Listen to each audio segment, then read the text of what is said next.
Então, boa noite para quem chegou depois. Boa noite. Muito bem. Então, eu estava dando um aviso, né? Então, o aviso é o seguinte: na próxima terça-feira, dia 17, não será aqui, será lá no edifício Paulo VI, Centro Pastoral Paulo VI. 7 horas, né, Marli? 7 horas? 7 horas, 7 às 8, se não me engano, né? No máximo 8 é mas 7 horas. Pois bem. Então, conto com vocês lá.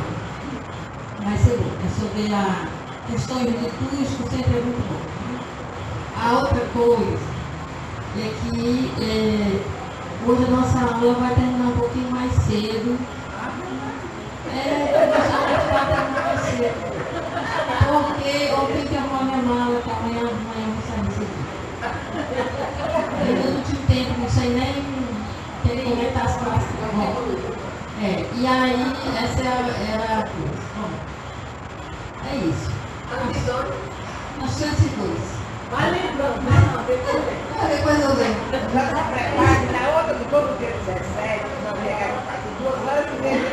Olha, eu preparo. Isso aqui é uma aluna aplicada. Não, nós vamos fazer o seguinte: depois do dia 17, quando ele voltar, nós vamos fazer uma roda de conversa aqui, para a gente se entender, ver como foi, porque hoje nós vamos terminar Abraão, não é? Então, aí a gente vai ver o que ajudou, qual dúvida que ainda tem desses textos, como é que vai ser.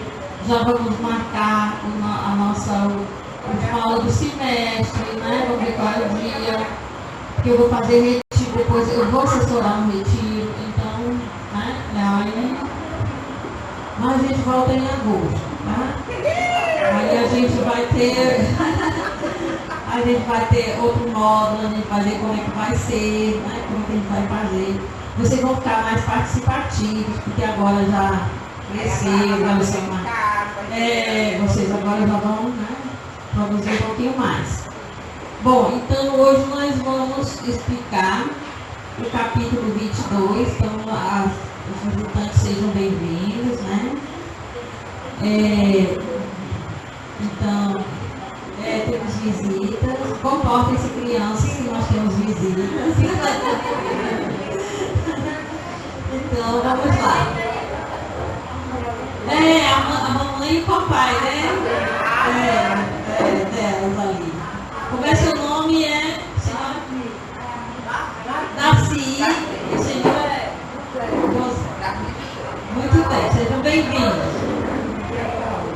Abraão. Filho de Abraão? Tem tudo a ver. Olha, você vai gostar da aula. Então, minha gente, nós estamos aqui no capítulo 22 do livro dos Gênesis. É uma história que às vezes deixa a gente um pouco preocupada, porque parece que Deus quer o sacrifício do filho de Abraão, né? Depois isso vai se ajeitar, vamos ver que Deus nunca quis isso, né? Então, vamos lá. Essa história, ela é muito retomada pelos escritores, que são chamados pais da igreja. Eles vieram logo depois dos apóstolos, como sucessores primeiro ali dos apóstolos. E eles viram nessa história de Abraão muitas semelhanças com a cruz de Jesus, essa história aqui de Isaac, né? Então, às vezes a gente vê nessas figuras o Isaac como se fosse uma criança. Não é esse o termo que está lá na língua hebraica, na língua original. Ele já é um jovenzinho, assim, alguém como saindo da adolescência para a juventude, né? Então, naquela época, assim, na época de Abraão, não tinha essas diferenças entre criança, adolescente e jovem. Tinha um recém-nascido e depois ele ia crescendo. Quando o pai via que tinha chegado, ele tinha maturidade suficiente para assumir as responsabilidades da vida dele, o pai convidava toda a aldeia, toda a redondeza, todo o povoado fazia uma festa e dizia, né, a partir de hoje o meu filho é adulto. Ele passava sempre por alguma prova, um teste que o pai dava, que era um teste de coragem, né? Então era para declarar o filho adulto, era um rito de iniciação à vida adulta. Então eles gostavam de marcar as idades. Então quando a criança nascia tinha um rito, quando ia entrar na idade adulta tinha um rito, casar, né? Depois para ser declarado um ancião tinha um rito, e depois o rito do falecimento. Então essas situações da vida eram marcadas por ritos. E todos eles demonstravam gratidão a Deus, né, por uma nova fase. Então, aqui nós temos algo que vai parecer com isso, que parece que Deus age aqui como um pai que quer que o Abraão faça um rito para que ele seja o adulto na fé. Né? É uma prova, um rito da entrada na vida adulta. Nas culturas mais antigas, que ele pode ser cruel, né, como em certos povos africanos, né, o menino tem que colocar a mão no formigueiro e aguentar as picadas das formigas, ou no vespeiro e aguentar para mostrar que sabe suportar a dor, que é macho, corajoso, né, aquela coisa toda. Mas tem ritos que são mais leves, né? Que ele tem que vencer um esporte, alguma coisa assim. Né? Pois bem, então aqui o Isaac, ele já é um jovenzinho, e então Abraão tem uma ordem de Deus, recebe uma ordem de Deus, que é a ordem de sacrificar Isaac, matar Isaac sobre um altar, oferecendo Isaac a Deus. É assim que o Abraão entende, né? Vai e oferece-me teu filho, teu único filho, teu filho amado. E aí então o lugar, né? É interessante esse lugar, que é a terra de Moriá. Algumas Bíblias colocam terra de Moriá, outros dizem o monte de Moriá. E acredita-se que lá é um lugar muito sagrado, exatamente por causa desse gesto de Abraão, né, que mostrou que ele tem fé. Então, esse nome Moriá é um nome interessante, porque ele significa ver, ou então prever, no sentido de provisionar, de providência, de providenciar. Né? Então, se você olhar bem a palavra providenciar, videnciar, em latim é uma coisa que vê. Né? A vidência, os videntes são aqueles que veem aquilo que a gente não vê, né? Aqueles que veem, têm a visão mais elevada. Então, esse Moriá significa providenciar, Deus providenciar. Né? É escrito Irá, ou Iará, ou Ieré. Daí o nome da Moriá é feito com essa raiz do verbo ver ou providenciar. Bom, então é interessante porque depois vamos dizer que o templo de Jerusalém foi construído lá nesse monte, né? Então, que é para marcar a sacralidade desse lugar. Uma coisa parecida com a cruz de Jesus, além de Deus dizer que o Isaac é um filho único, né, e amado, que é uma frase que Deus diz a respeito de Abraão, e quando chega lá no Novo Testamento ele diz para Jesus. Tem alguns evangelistas que falam, que mostram Deus falando na primeira pessoa, tu és meu filho amado. Mas tem evangelista que narra e diz, e aí Deus diz que ele era o filho amado, né? Então que ele é o filho amado. E então aqui, além disso, Deus dizer que o Isaac é o único filho amado de Abraão, eles viajam 3 dias. Então esse terceiro dia aí é um terceiro dia muito importante, a partir do profeta Oséias, é que a gente sabe muito o significado do terceiro dia. Oséias disse que o justo pode clamar a Deus 1 ou 2 dias, mas no terceiro dia Deus lhe favorecerá, Deus vai lhe escutar, né? Então, esse terceiro dia é um terceiro dia que significa a ajuda de Deus, a ação de Deus em favor daqueles que estão em perigo, em grande perigo. Então, são os 3 dias da ressurreição. A propósito, né, a gente diz 3 dias, embora Jesus tenha morrido na sexta-feira e na passagem do sábado e domingo ele ressuscita, a gente diz 3 dias, que a gente conta a partir da quinta-feira santa, porque a ceia do Senhor, ele já identifica a partir do pão com a morte dele, a bênção do vinho com o sangue dele que será derramado. Então, ele já tem uma prefiguração do que vai acontecer. Então, é o trigo, não é? Quinta, sexta e sábado. Então, é por isso que são 3 dias. Porque tem gente que diz assim, como é que aí Jesus morreu na sexta, ressuscitou na passagem, sábado, domingo, dá 3 dias. Que começa da quinta-feira, quando Jesus abençoou o pão e o vinho e se identificou aquele pão e o vinho com a vida dele que ele vai dar na sexta-feira santa. Então, já entra essa passagem. Então, além desses 3 dias, nós vamos ver outras coisas, né? Bom, por enquanto, Isaac e Abraão seguem sozinhos, eles vão com os servos, né?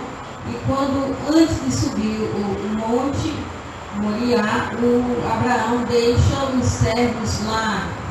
Então, esse é um assunto só para ele e filho dele.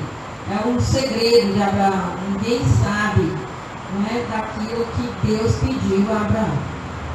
Então, temos aqui uma coisa que levou também os pais da igreja a comparar com Jesus. É que Isaac é quem carrega a lenha sobre a qual será sacrificado, assim como Jesus foi quem carregou sua própria cruz, na qual ele ia ser sacrificado, né? E aí nós temos um drama, né? Um momento de forte tristeza, de tensão, que é quando Isaac pergunta ao pai pelo animal do sacrifício. Nós temos a faca, nós temos a lenha, nós temos o fogo. Porque o fogo do sacrifício, o fogo para queimar o holocausto, tem que ser o fogo sagrado. O que era o fogo sagrado? O fogo sagrado era o fogo caído do céu. E como é que esse fogo cai do céu? No raio. O raio atinge uma árvore. Eles dizem esse fogo veio de Deus, esse fogo é sagrado, né? Eles pegam tochas, acendem as tochas com aquele fogo que caiu do céu e vão guardando aquele fogo, vão sempre acendendo a tocha, uma na outra, com aquele fogo não apagado. Eles só podem fazer sacrifício com fogo sagrado, não pode fazer com fogo profano, não pode bater as pedrinhas e gerar fogo para fazer sacrifício. Né? Tem mais essa, sabia dessa? Eu cheguei sabendo. Então, eu muito sabia, desculpa. Então, aí o Isaac percebe, né, que o que há de essencial não tem. Nós já lemos aí Abraão fazendo sacrifício, né, a ovelha, o bezerro, os pombinhos, etc. Então, cadê o animal? E aí o Abraão diz, Deus providenciará um cordeiro. Deus é que vai providenciar, meu filho. Ele que vai dar um cordeiro. E isso aí é muito interessante. Os pais da igreja vão dizer que aquele cordeiro que apareceu lá para Abraão substituir Isaac pelo cordeiro, não é o cordeiro que Deus vai dar. O cordeiro de Deus vem depois, né? Aquele que João Batista mostrou, eis o cordeiro de Deus. Então Abraão estaria aí já indicando, né? Sabendo ou não, uma coisa que vai acontecer no futuro é que Deus vai enviar um cordeiro, vai providenciar um cordeiro. Bom, mas aí é que está, Abraão estava prestes a sacrificar Isaac e viu um cordeiro preso pelo chifre. E então ele substituiu, né, o anjo falou, e ele substituiu o menino pelo cordeiro. Agora a gente tem que ter a seguinte conscientização, digamos assim. O Abraão, ele realmente ofertou Isaac. Ele não fez foi matar Isaac, mas ele deu Isaac para Deus. Então ele ofertou Isaac. Agora, as pessoas na época de Abraão, não se esqueçam que Abraão é quase 2.000 anos antes de Cristo. Portanto, nós estamos distantes dele há mais ou menos 4.000 anos, viu, gente? Então, podemos pensar com os nossos conceitos atuais. Então, eles achavam que quando se dava algo para Deus, esse algo tinha que ser queimado ou tinha que... Se fosse vivo, um ser vivo, tinha que morrer para poder ir para Deus. E se não fosse um ser vivo, fosse um bolo, se fosse se fosse um pão, se fosse um vinho, se fosse um azeite, tinha que queimar, não é? Então, um cordeiro, uma coisa tinha que queimar. Porque como é que eu vou dar para Deus e vai ficar aqui? Tem que ir para Deus. Então, eles acreditavam muito nisso e até aí, né? Até aí, se vai dar o filho, vai ter que matar o filho. Mas a partir desse momento, fica claro que Deus quer, né, a consagração de Isaac sem a morte de Isaac. É isso que se tem que entender. Hoje nós ofertamos a nossa vida, né, chegamos diante do Santíssimo, Senhor, minha vida te pertence, eu me consagro a ti, faz a minha vida o que quiser e tal, com a maior tranquilidade, sem ter que correr para isso, né? Mas naquela época não sabiam disso, achavam que quando se dava algo para Deus, essa coisa tinha que sair desse mundo. Então, quando eles ofertavam pão, ou farinha, ou sei lá, alguma coisa assim, eles colocavam lá no altar e faziam uma tal de libação. Libação era derramar o líquido sobre, né? Então, derramar o líquido. Então, eles colocavam o pão ou a farinha que iam ofertar a Deus e aí derramavam o azeite ou o vinho e fogo, que era para passar para Deus. Então, ali se desmaterializava e ia para junto de Deus. Então, por isso que eles achavam que o sacrifício perfeito era um sacrifício chamado holocausto em grego, né? O shoah em hebraico, que é o totalmente queimado, porque ninguém fica com nada, se dá tudo para Deus. E depois, essa consciência foi crescendo que as coisas e as pessoas poderiam ser ofertadas a Deus sem que elas fossem destruídas. Então, é muito interessante porque é dito que o Javé, né, o Deus, providenciou o cordeiro. Aí deturparam a palavra local. Deturparam. Então, passou a ser aquilo que é, por exemplo, nós chamamos o que aconteceu lá no nazismo de holocausto, né? Mas o judeu não chama. Ele chama a desolação, né? A destruição. Bom, é o Shoah, né? Que é a destruição, a desolação. Então, veja, nós às vezes vemos, já vi até em posto de gasolina, ou em borracharia, Jeová Jireh, né? Um dia o aluno perguntou: o que é esse negócio de Jeová Jireh? Tem igreja Jeová Jireh, tem purificadora Jeová Jireh. Aí eu disse: não, Yahvé Ierê, né? Ou Javé Jireh, que quer dizer, Jireh ou Ierê é providenciar, é proporcionar, a providência divina, né? Deus que dá aquilo que a gente precisa. Então eles colocam isso porque eles querem que Deus providencie, né, aquilo que eles precisam. Tá? Então Deus providenciará, Deus providencia. E aí, então, por que essa história entrou para a Bíblia? Em primeiro lugar, ela entrou para a Bíblia por causa dos sacrifícios humanos. Há 4.000 anos atrás, era muito comum nas culturas, na hora que nascia o primogênito, o primeiro filho, ele tinha que imediatamente voltar para os deuses. Né? Que era o seguinte, eu já expliquei para vocês que eles tinham um mistério, eles saberem como é que a mulher pode dar à luz. Então, para eles, há 4.000 anos atrás, para a mulher dar à luz, Deus ou os deuses, dependendo do povo, agiam nela e faziam com que ela vivenciasse aquele milagre. Então, o nascimento de um filho era um milagre. Né? Quer dizer, a divindade fez com que aquela mulher fosse fecunda, fosse fértil. Então, aquele primeiro fruto do milagre tinha que voltar para os deuses, não podia ficar aqui. Se ficasse, era uma afronta aos deuses, era um recém-nascido, era sagrado, tinha que voltar imediatamente.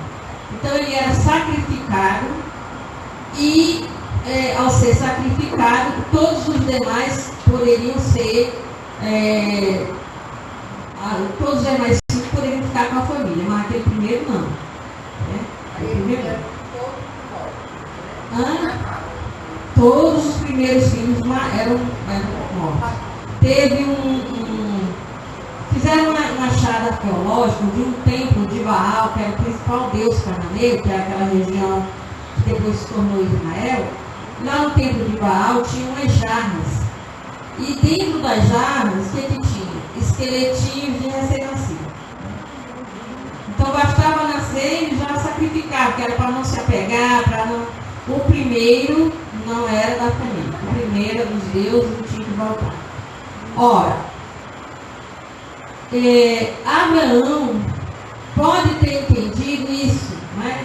Que ele vivia naquela região e naquela região isso era uma prática comum, uma prática constante. E talvez todas as pessoas devessem dizer para ele: como é que teu filho está vivo? Está aqui? Ele não pode estar aqui não, isso é azar, dá azar. Não sei se vocês sabem, mas ainda tem povos nativos aqui no Brasil que não podem ter gêmeos. Vocês sabiam o que é que tem? Eu fui uma vez lá em Campo Grande, lá tem o Museu das Nações. Tem o Museu das Nações. Nesse Museu das Nações, das nações indígenas. Né? Então lá tem coisas de todas as tribos indígenas da redondeza, da região.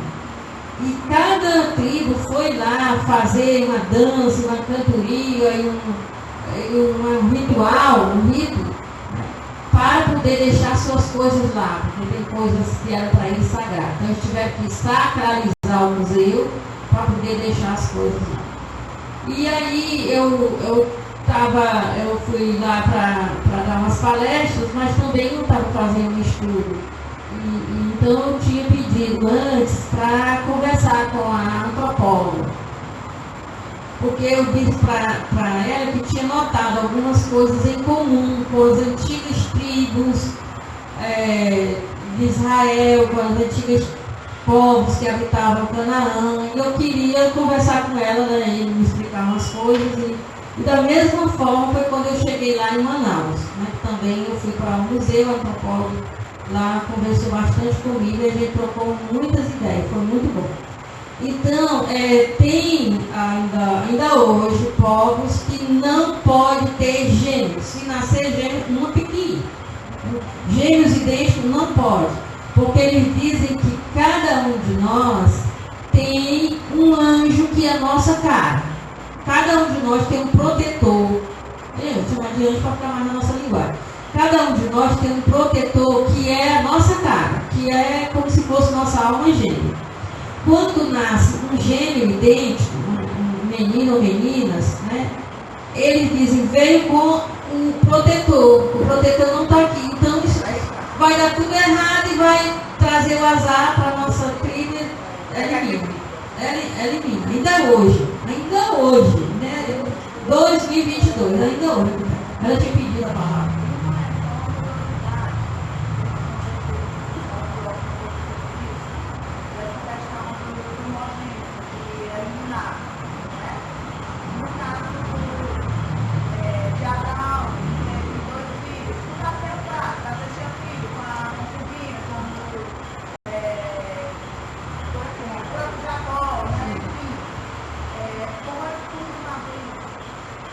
Pois é, aí que está. Veja só, talvez se explicar pelas plantas e pelas ovelhas seja mais claro. Tá, o Abraão plantou uma vinha, digamos assim. O primeiro cacho de uva que surgir nessa vinha é de Deus. Chama-se primícias. Primeiro é de Deus. Né? Bom, ele tem um rebanho.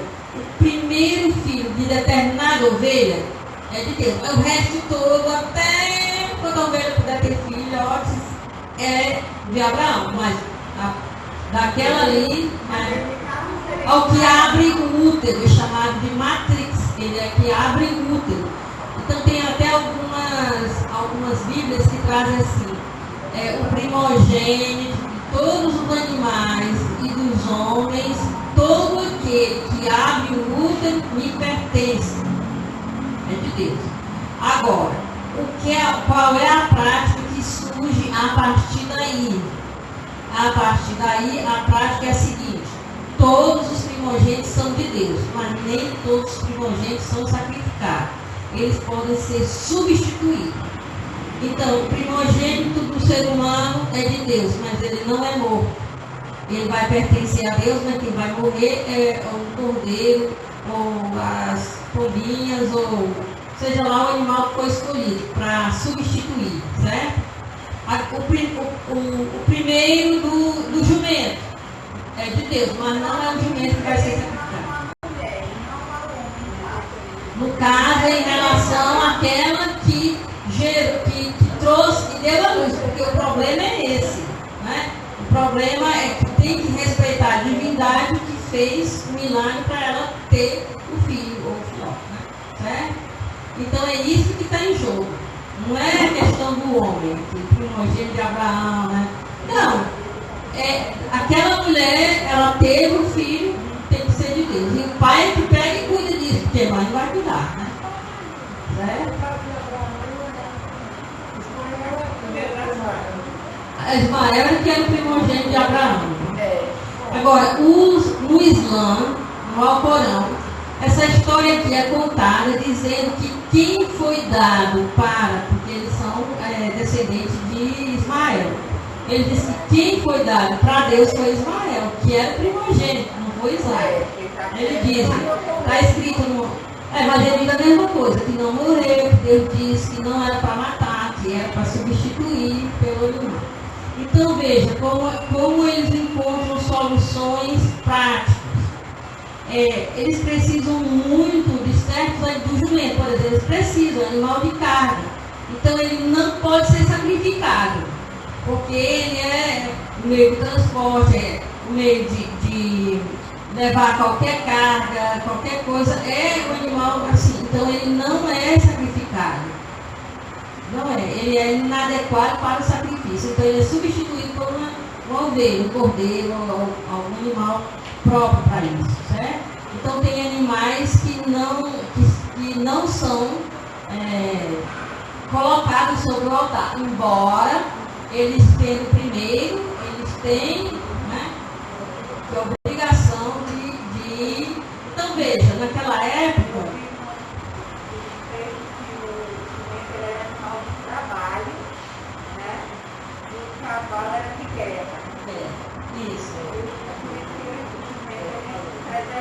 Preservar. O cavalo é animal de guerra e o jumento é animal para o trabalho. Então, gente, é o seguinte, na realidade, o primogênito, nessas culturas mais antigas, que sacrificavam o primogênito que vai liderar não é o verdadeiro primogênito, porque aquele primeiro mesmo foi colocado no altar, foi sacrificado. O que ficou, foi o primeiro que realmente ficou o filho mais velho, etc. Mas aí, o que vai acontecer? A partir daqui, o povo de Israel não faz sacrifícios humanos, embora ele oferte o humano e sacrifica, ou seja, imola um animal no lugar, substitui. Então, é aí que se combate os sacrifícios humanos, que era uma prática muito comum, lá naquela região. Então, a primeira coisa é essa, é para condenar a prática de sacrifícios humanos. Mas, essa história foi passando de pai para filho durante muitos séculos, e ela poderia não ter sido escrita, ela poderia, como outras histórias de Abraão não foram escritas, então ela poderia ter se perdido no tempo, porque não havia mais, na época do século VI, quando foram escrever, não havia mais essa prática de sacrificar seres humanos. Então, por que ela foi escrita? Porque agora ela recebeu uma nova conotação. Abraão se tornou aí um exemplo de fé, uma fé que está acima de qualquer coisa. Como é que os sábios antigos explicavam essa história? Era dizendo o seguinte, que Abraão, Deus nunca quis e nem precisava testar a fé de Abraão. Porque Deus é Deus, já sabia que Abraão tem fé, não precisa testar. Mas é que Deus estava instalando um monoteísmo, a adoração a um só Deus. E Abraão queria tanto um filho e amava tanto Isaac, que Isaac se tornou um Deus para Abraão. Isaac era o maior amor que Abraão tinha, era por Isaac. E Abraão precisava escolher Deus, colocar Deus acima de tudo. Que aí é que está a fé de Abraão, colocar Deus acima de qualquer coisa. É muito interessante como Abraão percebe. Jesus, quando encontrou com Paulo, no caminho de Damasco, ele diz assim: Saulo, Saulo, por que me persegues? Eu tenho vontade de dizer assim: Abraão, por que me persegues? Porque eu deixei a minha casa no dia que eu fiz um retiro e meditei, refleti sobre Abraão. Gênesis 2, sai da tua terra, da casa dos teus pais. Chorei pra caramba, cheguei em casa decidido. A outra coisa é, quando eu fiz 25 anos de vida religiosa, eu fiz um retiro. Eu não sei nem se eu já tinha feito os 25 anos de vida religiosa, acho que não, mas eu estava perto, estava me preparando para isso. E eu estava fazendo o meu doutorado. Então eu fui passar um ano na Espanha para fazer umas pesquisas bem especializadas, no judaísmo, na cultura judaica. E lá, quando eu estava terminando esse ano, eu disse: eu vou fazer um retiro mais demorado, mais tranquilo, Então, fui para um retiro. E lá nesse retiro, teve um dia, já estava quase terminando, em que era só a pregadora, uma irmã, e eu, só nós duas. No retiro não tinha mais ninguém, só nós duas. Era silêncio total. Então, quando às vezes ela, no final do dia, depois do jantar, ela dizia assim: vamos dar uma caminhadinha por aqui. Aí a gente caminhava, era um sítio. E aí, naquela caminhada, ela disse: se você quiser dizer algumas palavrinhas, 2 ou 3, você pode. Mas aí, dizia 2 ou 3, ela tá bom. Caminhava. Mas aí, no primeiro, segundo dia, a gente acha difícil, mas no terceiro em diante, você já entrou no clima, Então, teve um dia que de manhã cedo foi essa leitura de Gênesis 22. E aí ela disse assim: hoje você vai sacrificar o seu Isaac. Você vai rezar bastante, pedir a Deus que lhe mostre qual é o seu Isaac. E depois você vai abrir mão dele, para você se libertar. Né? E tem mais, você tome cuidado, que na hora que você pensar, esse assim é meu Isaac, e aí você não sentir nenhuma tristeza profunda, esse não é seu Isaac. Sabe como era duro? Então foi indo, quando foi lá para assim, quase meio-dia, eu pensei assim, a seguinte coisa, estava lá na capela e pensei assim, estou fazendo esse retiro aqui, ainda bem que esse doutorado tem me consumido tanta minha atenção, e aí eu vou voltar para o Brasil, e talvez eu não vou ter tempo de aí, doutorado. Aí, opa, doutorado não, né? Doutorado não vou abrir mão do meu doutorado, já estou no 3º ano, não sei o que, doutorado. Aí foi que eu fui vendo o tanto que esse doutorado era importante para mim, esse estudo era muito importante, ele era tudo para mim. Me disseram uma coisa ruim no meu juízo, no meu coração, e deu hora do almoço e não tinha fome, de tanto negócio estava aqui, uma agonia, uma coisa ruim, uma coisa, e eu só, doutorado é o Isaac. Aí eu quase não comi, me chico de um lado pro outro. E aí depois foi assim, na hora de juntar também, eu só chorei a tarde inteira, e aquela coisa toda. Aí ela disse, vamos caminhar, eu disse, vamos não. Não, Vitória, disse, vamos. Aí fomos caminhar, ela disse, você já sabe qual é o seu Isaac, né? Aí eu comecei a chorar. Disse, sim, a coisa mais importante da minha vida, que toma conta dos meus pensamentos, das minhas ações, de tudo que eu sou, que eu só penso nisso, é esse doutorado. Ele está sendo tudo para mim, tudo mesmo. Ele é o meu Isaac. E aí eu chorei bastante. Ela disse, o que você vai fazer? Eu disse, bom, eu tenho aqui esse cartão, que era um cartão que a gente tinha um número, que a gente pegava o telefone fixo e digitava aqueles números e fazia a ligação internacional. Eu disse, eu vou pedir sua permissão para quebrar o silêncio do retiro e vou ligar para o meu fundador e vou dizer para ele, né, que esse doutorado ele está me prejudicando, porque eu já perdi o meu foco. Meu foco ao sair de casa não foi ter um título, não foi fazer esse tipo de estudo, não foi universidade, não foi nada disso. Né? Eu saí de casa para ser uma irmã. Né?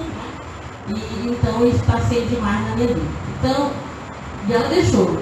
Eu fui, telefonei, chorei, né? Depois me acalmei. Aí comecei a falar com o padre, né? Lá era de noite, mas eu tinha 5 horas de diferença praticamente. Então ele atendeu e ele, como é que tá? Tudo bem? Quando eu ia dizer, né, que padre, eu tenho uma coisa muito importante para dizer, ela pá, baixou. Aí eu fiquei segurando o fone e ela, né? Aí ela foi assim, não é para matar o Isaac, é só para saber que Deus é mais importante que Isaac. Viu como é que é a coisa? E aí, minha gente, eu vou dizer uma coisa, que Deus sabe o que faz, porque foi só terminar o doutorado, eu ia achando que ia ser uma pesquisadora e ia ficar lá na universidade que eu trabalhava em Belo Horizonte, o padre já estava muito enfermo, e eu fui chamada para vir para Fortaleza, ou seja, eu fiz meu doutorado e não fui exercer o doutorado. Agora imagina, se eu tivesse naquela dinâmica que eu estava, eu tinha saído da vida religiosa para viver essa coisa de pesquisar. Se ele tivesse ficado tão importante. Mas como eu me libertei, na hora que disseram assim, você foi transferida, você vem? Aí eu disse, pô. Simples, mas na hora que nada o retiro doeu. Aí depois eu disse, Jesus, você me enganou. Aí eu disse, eu fui pro meu começo, ele só Jesus me enganou. Eu disse, claro, se ele for dizer tudo que ele vai pedir da gente, ele não sai no lugar, ele vai dizer que eu sou. Pois então, eu gostei, não sei porque eu resolvi contar isso para vocês, mas o Isaac, ele tem valor e deve ter valor na nossa vida, mas ele não deve ocupar o lugar de Deus. A gente não deve dar tanta importância a certas pessoas ou situações a ponto de se tornar um Deus para nós, né? Então a gente tem que amar e querer bem e dar valor a certas coisas, situações de pessoas, mas não fazer isso um Deus na vida da gente, porque senão a gente fica escravo, né? Então, por isso que eu digo, Abraão, por que ele persegue? Né? Então, a partir daí, Abraão é tido como um exemplo de fé, porque ele soube escolher Deus acima de qualquer coisa. Né? E veja, em seguida vem um capítulo que vai falar da morte de Sara, né? E diz que Sara morreu e Abraão não tem sequer onde sepultar Sara, né? Porque ele não é dono daquela terra, quer dizer, ele não viu aquela promessa de Deus se cumprir a respeito da terra. Ele viu uma promessa de que teria um filho, ele viu se cumprir, mas a promessa de que ele ia possuir a terra, ele não viu. Mesmo assim, ele confia em Deus. E aí ele tem que comprar um lugar para colocar a Sara, né? Porque uma das coisas também que acontece é que o judeu, ele tem maior reverência pela sacralidade dos restos mortais. Então ele não sepulta no cemitério comum, que ele tem receio de que seja profanado. Então sempre existe um cemitério dos judeus, né? E que ali, para ter certeza de que não vão abrir aquele túmulo, de que não vão profanar. Então uma vez eu me lembro que perguntaram assim, acho que era uma conferência, não lembro direito, perguntaram ao judeu por que tanto cuidado com os restos mortais dos judeus, para que ele não ande, ninguém enche um pedaço de osso do nosso antepassado pendurado no pescoço. Né? Porque as pessoas fazem amuletos, fazem coisas, né? Então eles têm maior cuidado. E é bom a gente saber disso, porque quanto mais uma pessoa era importante, assim, afetivamente para outro, mais era fácil de se roubarem o corpo para proteger o corpo de alguma profanação. Então, eu moramos num bairro bem perigoso lá em Fortaleza, e os velórios de pessoas que participavam das facções era complicado. Praticamente era melhor não ter, porque os rivais vêm e eles, quer dizer, mesmo a pessoa estando morta, eles ainda fazem questão de humilhar, de pisotear, sabe, o corpo do que está morto e destruir a vida da família que já está sofrendo ali. Então eles atiram muito, eles às vezes atiram no caixão, eles atiram para tudo que é lado. Então é muito complicado para as pessoas fazerem um velório lá, né, no lugar. Então, missa de corpo presente é uma coisa complicadíssima. Né? Teve um padre amigo nosso que antes dele terminar a missa, bala para todo lado dentro da igreja, teve que se esconder, né? As pessoas tiveram que se abaixar dentro da igreja e tal, e passou primeiro com ele. Foi o mais medroso de tudo, né? Então, é muito complicado. Né? Então, veja, quando era lá em Fortaleza, a região chamada de Pirambu, que é bem famosa, né? Tem muitas facções. Então, vocês entenderem aí a preocupação com o corpo de Jesus. Quando Jesus ressuscitou, ninguém sabia que ele tinha ressuscitado. A preocupação é quem retirou o corpo daqui. Foram os discípulos para proteger o corpo de alguma profanação, porque tinha gente que odiava Jesus, podia ter ido lá fazer alguma maldade com o corpo. A outra coisa ou será que foram os discípulos para proteger o corpo de alguma profanação? Ou será que foram os inimigos de Jesus para fazer alguma profanação com o corpo? Então, por isso, mais a Maria Madalena está aos prantos, né? Quem foi que tirou o corpo do Senhor? Tá? Então, é por causa disso, né? Porque eles têm essa reverência ao corpo das pessoas, eles nunca cremam, eles sempre enterram. Geralmente eles sepultam sem caixão, o caixão vai até o túmulo, eles colocam na terra e o caixão volta, né? E não fica o caixão. Então tem certos cemitérios que ficam um monte de caixão, que eles chamam caixão das almas. Caixão das almas é o seguinte, é porque era de família judaica, não aceitou sepultar no caixão, o caixão fica lá na sacristia, em algum lugar, e aí o pessoal, os funcionários chamam de caixão das almas. Bom, então aí coloca logo em seguida que Abraão, ele foi pai de muitos povos. Então isso aqui é muito simbólico. Abraão já era velho, né? O que querem dizer é o seguinte: esses povos, como os ismaelitas são os judeus de hoje, né? Ismaelitas são os palestinos, edomitas, amalequitas, quenezeus, madianitas, assírios. Todos esses aí têm alguma tronco comum, é uma etnia comum, né? Vieram de antepassados comuns. Então eles colocam que esse antepassado é Abraão, mas não podemos pegar isso ao pé da letra. Então também há parentesco com os amonitas e moabitas, etc. Então isso, são povos com o mesmo tronco étnico, né? Então é isso que está aí em evidência, né? Esse é o símbolo. Todos os povos irmãos e inimigos, irmãos, né? Então essa inimizade entre os povos vai ser em seguida explicada, né? A inimizade entre os povos parentes vai ser explicada a partir da história de Esaú e Jacó, que são os dois gêmeos que vão ser inimigos. Bom, além dessa história bíblica sobre Abraão, existem muitas histórias sobre Abraão que não foram para a Bíblia. São lendas apócrifas. Então tem vários livros que contam a história de Abraão. Nós temos até o seguinte, nós temos a carta de Judas no Novo Testamento. Ela é um texto em que ela diz assim: o anjo Gabriel, quando foi lutar com o demônio pelo corpo de Moisés, ele não disse nenhum xingamento com o diabo, ele só disse, o Senhor te repreende. Então, quer dizer, e a gente fica procurando aonde é que está na Bíblia que o anjo Miguel lutou com o demônio por causa do corpo de Moisés. A gente não acha. Então, existem muitas histórias que, às vezes, elas são citadas e a gente pensa que está na Bíblia e não está.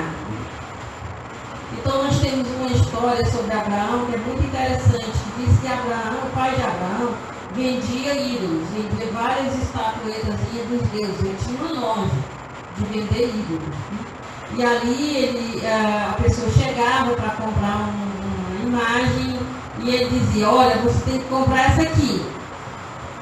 Esse aqui é um Deus muito importante, vai lhe dar sorte, vai lhe dar dinheiro, você vai ganhar muito dinheiro com esse Deus aqui. Ele é bom, poderoso. Ele vendia aquilo ali caríssimo, porque aquele Deus ali fazia a pessoa ganhar dinheiro. Ainda hoje temos propaganda disso no YouTube, não é uma imagem, mas é assim: vou te ensinar como é que você vai ganhar dinheiro. Eu disse: por que ele não é rico? Tá ensinando os outros a ganhar dinheiro no YouTube e não ganha dinheiro. Meu pai dizia assim, que se a pessoa quiser ganhar algum dinheiro, ela escreve um livro: como ganhar dinheiro sem trabalhar. Aí ela começa a vender, ganha dinheiro, e todo mundo vai querer comprar. Então nós temos aqui, o pai de Abraão vendia os ídolos e, claro, contavam histórias sobre cada imagem daquela, dizendo para o freguês como aquele Deus era importante. Mas diz que Abraão, desde cedo, desde que era criança, ele desconfiou que aqueles ídolos não tinham poder nenhum.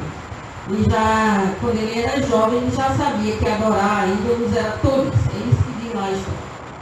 Aí um dia, o pai disse, é um pouco parecido com a história de São Francisco, né? Porque o pai não concorda com o filho de jeito nenhum. Um dia, o pai e um irmão, né, pediram a Abraão para ficar cuidando da loja que eles tinham que sair. E aí Abraão pegou o martelo e começou a esmagar todos os ídolos, deixou só a maior das estátuas. Tá? Acabou com o comércio do pai. Aí o pai chegou e quis saber o que tinha acontecido. Então Abraão entrou na onda do pai e disse: olha, esse ídolo grandão aqui que é mais poderoso, começou a bater nos outros e matou os outros todos. Então o pai do Abraão não podia dizer assim: não, isso não aconteceu. Né? Porque o pai do Abraão dizia que aquelas imagens todas eram deuses. Né?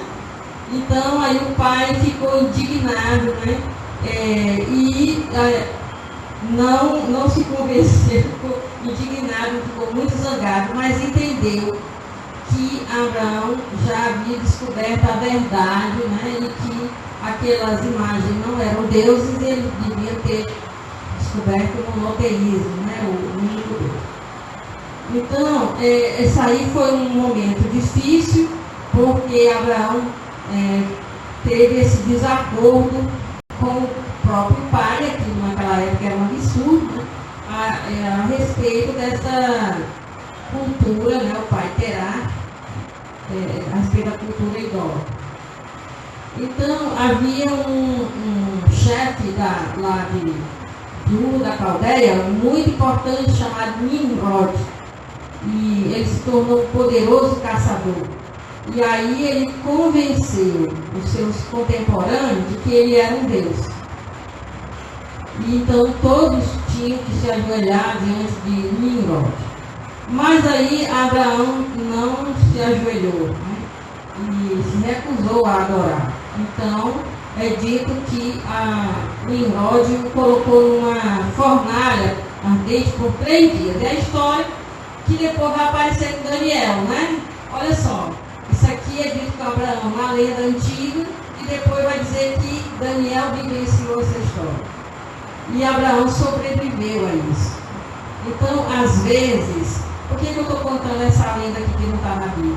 Porque em alguns lugares vai aparecer na escritura assim como se isso tivesse na Bíblia, como se você soubesse disso. Porque isso aqui, essa história é dita na sinagoga, igual como que está aqui na Bíblia. No dia que tem a história de Abraão sai da tua terra, da casa dos teus pais, aí o rabino vai dizer assim, e Abraão, né, tinha que sair mesmo, porque lá era um lugar de idolatria, que o pai dele vendia ídolos. Todos que estão ali presentes sabem dessa história que não está na Bíblia, e a gente que não sabe fica boiando. O que você está falando, né?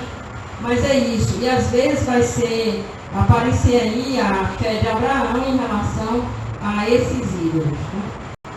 Aí é que está que os rabinos dizem que Deus colocou 10 testes, 10 provações para Abraão. E como ele passou pelos 10 testes, ele se tornou o pai da fé. Então, o primeiro teste seria deixar sua terra natal e se tornar um estrangeiro. Ser um estrangeiro é uma coisa super perigosa. Ainda hoje, para aquela região ali, existe a xenofobia. Ninguém gosta do estrangeiro. O estrangeiro já é maltratado. Olha, eu estava falando que eu estive lá em Granada, na Espanha. Né? Veja, eu era deixada quieta por causa da cozinha branca, até eu abrir minha boca. Na hora que eu tinha o sotaque, né? Aí para comprar uma coisa simples, cadê o passaporte? Cadê não sei o quê? Né? Aí a maior dificuldade para fazer a carteirinha da biblioteca da universidade, que achava que todo brasileiro é ladrão, que eu ia levar o livro. Então é muito preconceito. Aí imagina, que é porque, né? Imagina outras pessoas, né? Então, aí o que acontece? Realmente, gente, o Brasil acolhe, viu? Apesar de dizer, o Brasil não está maltratando os venezuelanos, mas não é como a gente está no estrangeiro. Não é não. Né? Então, às vezes, quando a gente vai de turista, que está gastando dinheiro, tudo, todo lugar tem receita, está indo nas igrejas, está não sei o que está gastando dinheiro, é turista. Agora, conviva lá no meio deles, aí a conversa é outra, né?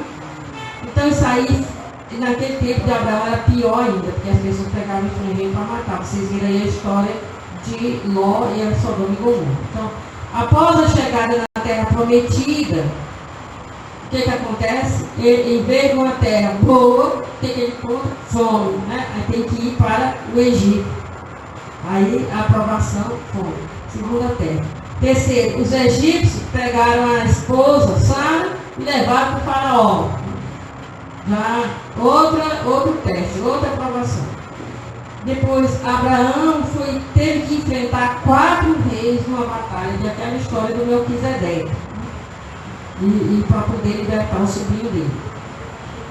Depois, Abraão se uniu com Agar por não poder ter filhos com Sara.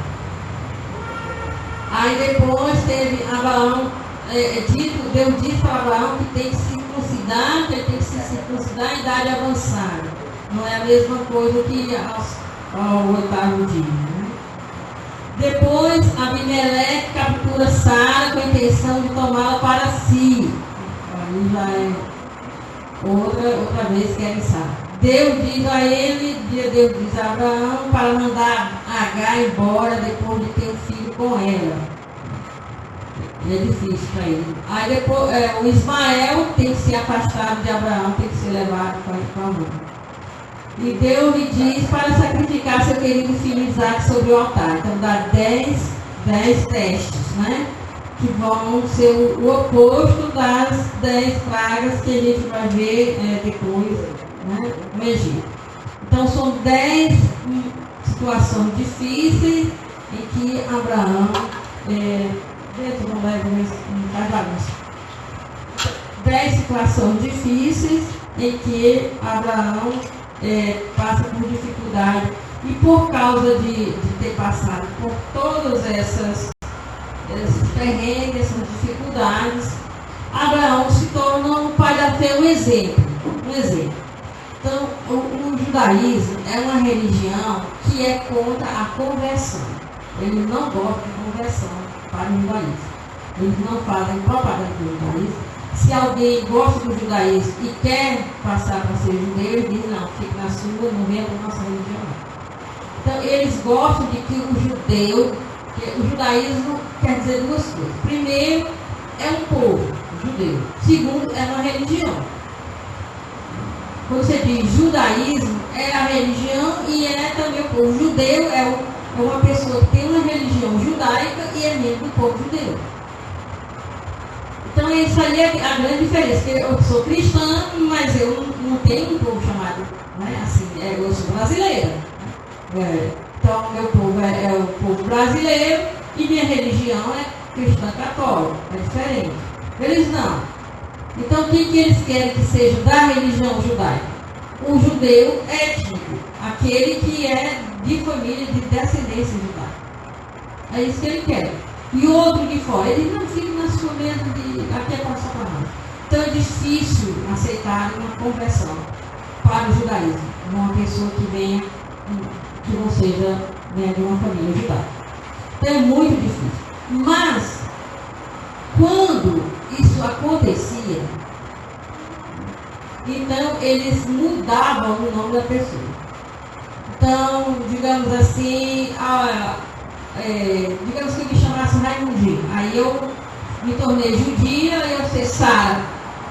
Tem que ter um nome de uma das matriarcas, de uma mulher importante no judaísmo. Tinha que mudar de nome. E aí eu tinha que acrescentar o sobrenome seguinte, filha de Abraão. Então todo mundo era Ben Abraão, ou seja, filho de Abraão. Por quê? Porque pela fé, né, que eu me converti, eu não sou pela descendência, pela consanguinidade, mas pela fé me tornei filha de Abraão, pela fé. Então eu estudei na época do meu doutorado um grupo que era uma igreja evangélica, né, e que o pastor era muito admirador do judaísmo. E aí ele começou a ir para Israel e aquela coisa, se cantar e tal. Então, um dia ele disse na igreja que Jesus tinha mudado o DNA de todo mundo. E eram todos agora judeus de descendência judaica. E aí todo mundo mudou de nome para quem chamava Zeca, foi ser o Samuel, não sei das quantas, e aquela coisa toda. Então aí tiraram tudo que parecia da igreja ser uma igreja evangélica e colocaram o símbolo judaico para todo lado. Então, e passaram a usar o talit, que é aquele chale de oração que só os ortodoxos, eles usavam na rua. Então, como eu estava estudando judaísmo, e aí isso foi um fenômeno, né? Não chegou até aqui, mas ele esteve nas grandes capitais, né? Primeiro, é que sempre coisa importada dos Estados Unidos. Teve em Nova York, teve várias igrejas evangélicas mudando para judaísmo. E os judeus com raiva porque eles não tinham nada a ver com o judaísmo. Chamando as igrejas de sinagoga, né? Não chamava mais de igreja. Já dizia que não chamava Jesus de Jesus, mas de Yeshua, né? E Maria era Miriam, e tudo, né? O pouco de hebraico que tinham, eles usavam, né? Então eu fui a estudar também esse fenômeno. E lá em Belo Horizonte tinha 3 dessas igrejas, né? Mas tinha uma que era mais forte, que foi um rompimento de uma igreja famosa que tem lá, né? Então, aí o que acontecia? Eles foram rompendo várias vezes e chegaram a um ponto que se decepcionaram com a igreja evangélica como um tal. Já tinha mudado para várias. Isso foi o que eu pude detectar. E aí só restava uma coisa: fazer um negócio totalmente diferente. Porque o catolicismo não volta. E para as igrejas por onde tinha passado também não volta. E sabe, se for para outra, vai encontrar pessoas com defeito e vai ter outro rompimento. Não aguento mais. Eu quero que se torne judeu. E olha, vou dizer uma coisa para vocês. O Edir Macedo é um dos homens mais espertos que existe na face da terra. No dia que ele percebeu esse fenômeno, ele construiu o Templo de Salomão e ele apareceu usando as roupas judaicas, né, da liturgia judaica. Entendeu? E foi um fenômeno. Agora acalmou mais, mas eu vou dizer, ali dos inícios, tipo de 2005, por aí, foi estourando isso no mundo inteiro. E isso foi um fenômeno. Quem incentivava isso era um judeu, que ele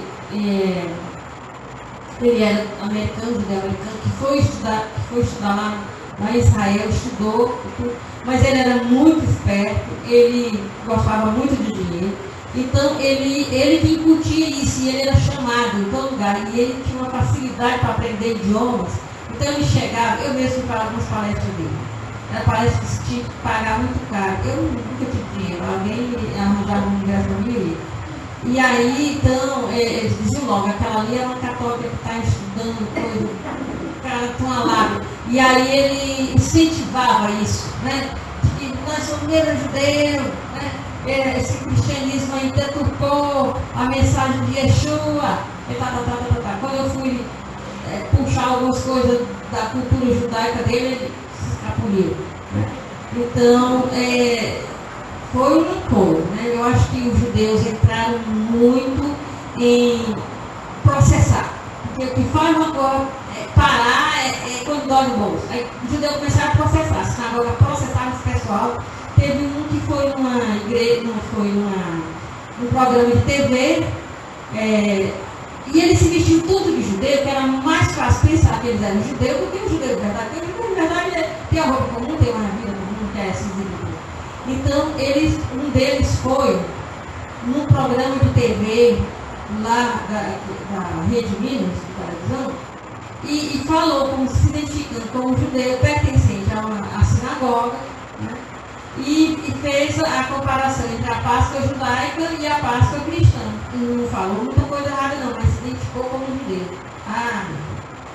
No outro dia estava um processo que a sinagoga estava processando. Que ele não é. Aí a PV teve que se desculpar, se retratar, não é? Porque levou uma pessoa que se fez passar por judeu sem ser.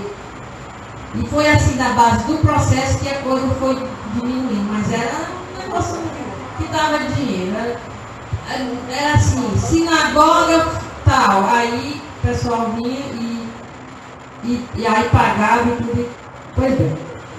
Bom, então deixa eu dizer aqui os avisos, né, que dei no início. Próxima terça-feira é lá no Centro Pastoral Paulo VI, 7 horas. E o que mais? Não, a outra coisa que eu terminar mais cedo, mas já vou estar terminando para morar. Tá bom. Então é isso. Para os visitantes, me desculpe alguma loucura, mas aqui o pessoal já está acostumado com os gritos que eu tenho na minha cabeça. Normal. Se hoje eu estava doente, estava morrendo, eu disse, não, eu vou, na hora que eu chegar lá, eu fico igualzinho. Eu estava morrendo, passei o dia com febre, estou com sinusite, mas se eu não reagir, amanhã ninguém deixa eu viajar, eu tenho que viajar uma missão. O recesso Não, o recesso é um pouco antes de julho, porque na última semana de julho nós temos nosso retiro das irmãs, que é uma semana de retiro. Tchau, minha gente, em nome do Pai, do Filho e do Espírito Santo, amém. Que Nossa Senhora passe na frente, vá conosco, nos acompanhe.